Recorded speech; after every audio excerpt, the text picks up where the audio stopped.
Satellite तस्वीरें क्या कह रही हैं, ये इंडिया टीवी आपको विस्तार से समझा रहा है।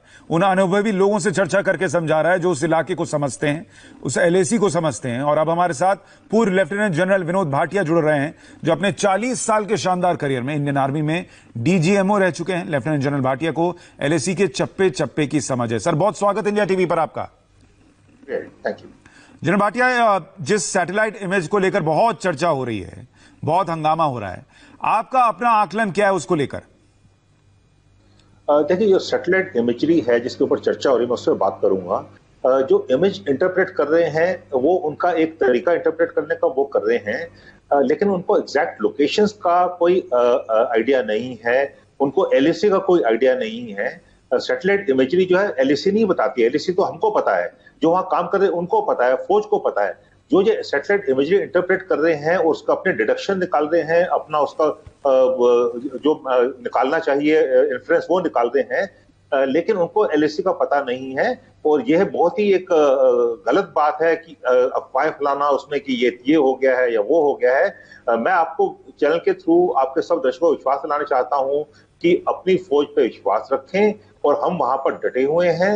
हम वहां पर जो टेरिटोरियल इंटीग्रिटी है उसको रखेंगे, और जो एलएसी है वो एक अलग सी चीज है। जहां पर वो आए हैं वो अपनी तरफ हैं, और जो बीच में जो पेट्रोल होते हैं वो एक ग्रे एरिया है। उनकी एलएसी वेस्ट को है, हमारी एलएसी ईस्ट को है, बीच में ग्रे एरिया होता है।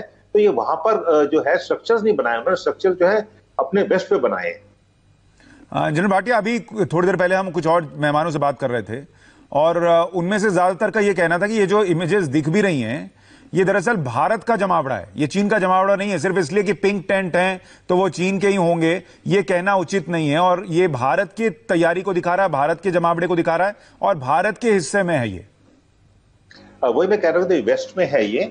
और ये जो इंटरप्रेट कर रहे हैं ये बता सकते हैं कि टेंट है या गाड़ी है या टैंक है, ये बता सकते हैं, ये नहीं बता सकते किसका है ये।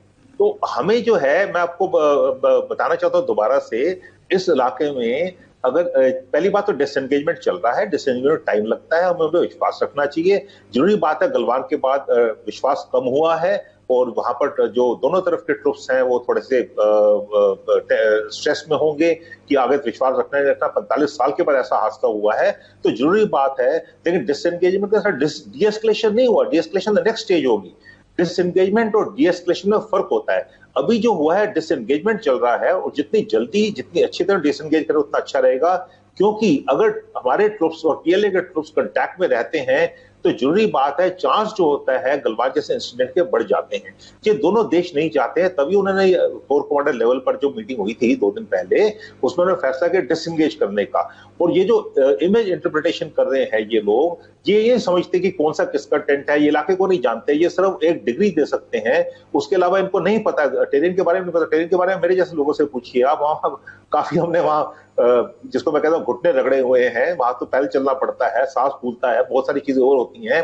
तो वहां पर मैं आपको बताना चाहता हूं कि ऐसा जो है, जो पीएलए है वो अपनी तरफ है, हमारे तो अपनी तरफ है। और इंटरप्रिटेशन को आप ठीक तरह इंटरप्रेट करिए, उसको जो ये कैसे कह सकते हैं कौन सा किसका है, कौन सा किसका है। और मुझे आश्चर्य होता है, ट्वीट भी किया इसके ऊपर कि आपने एलएसी मार्क कर दी इंटरप्रिटेशन के ऊपर। आपको कैसे पता एलएसी क्या है और किसकी एलएसी है? वो चाइना की परसेप्शन है, इंडिया की परसेप्शन है, या आपकी अपनी परसेप्शन है? ये जो इंटरप्रेट कर रहे हैं उसकी अपनी परसेप्शन है। तो उसको ये देखना चाहिए कि वो जो कर रहे हैं वो ठीक नहीं कर रहे हैं, वो अपनी परसेप्शन दे रहे हैं, जबकि उनको एक्चुअली जो इंटरप्रिटेशन है और उसको इंटरप्रेट करने के लिए हमारे पास भी वो इंटरप्रेटर है, बल्कि ज्यादा अच्छे इंटरप्रेटर हमारे डाइपैक है। वैसे ही हम इंटरप्रेट कर रहे हैं, ये चीज हमको सबको पता है। सर, और अगर जरूरी बात है फौज का उनको साथ देना चाहिए। एक आखिरी सवाल सर, छोटा सा जवाब दीजिएगा कि ये जो पोजीशन आप ये कह रहे हैं ये वेस्ट की तरफ है, जो भारत का हिस्सा है, ऐसे में यहां से चीन का इलाका कितना दूर पड़ेगा एलएसी के हिसाब से? देखिए, एलसी के हिसाब से चीन का इलाका काफी दूर पड़ता है। उनकी जो ऊपर पोस्ट है चिपचैप पर है, उनके पीछे काफी पीछे उनके जायदुल्ला है, वहां से उनकी मेन रोड है, वहां से उनकी रोड्स आती हैं। और चिपचैप से भी देपसंग प्लेन में रोड आती है उनकी, उनका जो क्योंकि प्लेटो है, ये नेचुरल सरफेस ट्रैक है उनका, तो उनको वहां पर आके वहां पर हैबिटेट लगाने की जरूरत नहीं है। अगर वो चाहते हैं, जब भी चाहते हैं वो इस इलाके पे अपनी गाड़ियां लेके आ सकते हैं और आते हैं। मैं ये नहीं कहता नहीं आते, आते हैं और वापस चले जाते हैं वहां पर, तभी तो ट्रांसग्रेशन कहते हैं हम उसको। यहाँ पर ट्रांसग्रेशन, ये ट्रेडिशनल एरिया ट्रांसग्रेशन होता रहता है। 2013 अप्रैल में भी यहाँ पर उन्होंने देपसंग में अराकी नाले पे आके उन्होंने टेंट लगाए थे, 4 टेंट लगाए थे, फिर 6 हो गए थे, और हम तब मैं डीजीएमओ था और हमारा 21 दिन का ये चला था, उसके बाद वो वापस चले गए थे। 2013 से 2021 हो गया, अभी 7 साल हो गए उस बात को।